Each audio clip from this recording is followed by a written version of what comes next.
Earlier in this show, we told you about the Ontario Human Rights Commission today launching a public interest inquiry into racial profiling and racial discrimination against the Black community by Toronto Police Services. Well, now I'm joined in studio by Chief Commissioner Renu Mindhani. Now, Commissioner, how is this inquiry different from any of the other half dozen or so that we've seen over the past decade?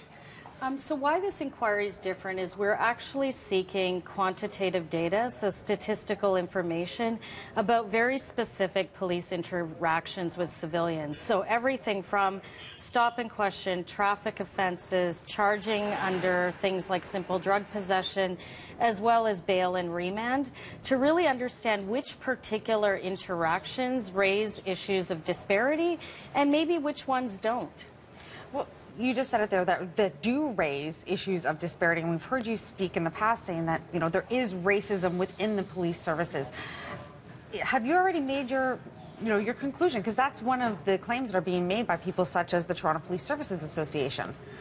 You know, I think in 2017, I think we've established that systemic racism in law enforcement, but in many other public institutions, is a reality. Back to 2009, then Chief Blair, acknowledged that racial profiling exists and that it exists in the Toronto Police Service.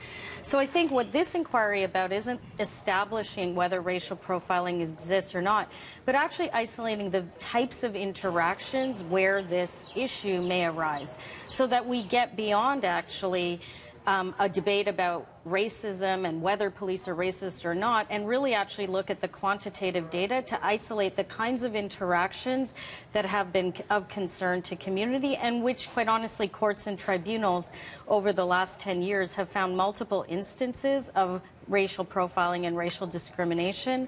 And what we're trying to figure out is that systemic? So there's going to be some conclusions from this. There's been lots of conclusions in the past. We've had lots of judicial reports on this. What do you hope will actually come out of the final report in terms of actionable things?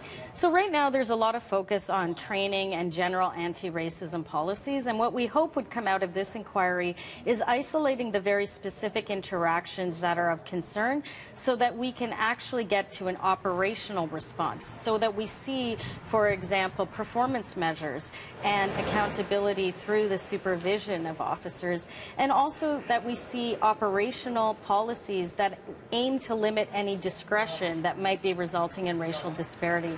So this is about going beyond just general training and nice statements, and actually trying to figure out where does this practice exist, if it exists, and if it does, what are the very targeted ways to address it. And why Toronto Police? Why not look at Peel or Durham or OPP?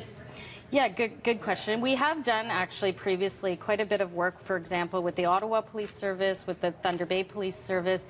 We have a long history with the Toronto Police Service that goes back more than 10 years, and which includes actually being involved in a project with them where we actually sat down with them and dedicated our staff resources to work with them to address racism and racial profiling. Out of that, we didn't see the kinds of results that we had hoped, and so this is a logical next step in our relationship with the Toronto Police Service. Well, thank you very much for your time, and coming up a little bit later in this show, we're going to have reaction from many of the individuals that are affected by this inquiry, as well as the Toronto Police Association.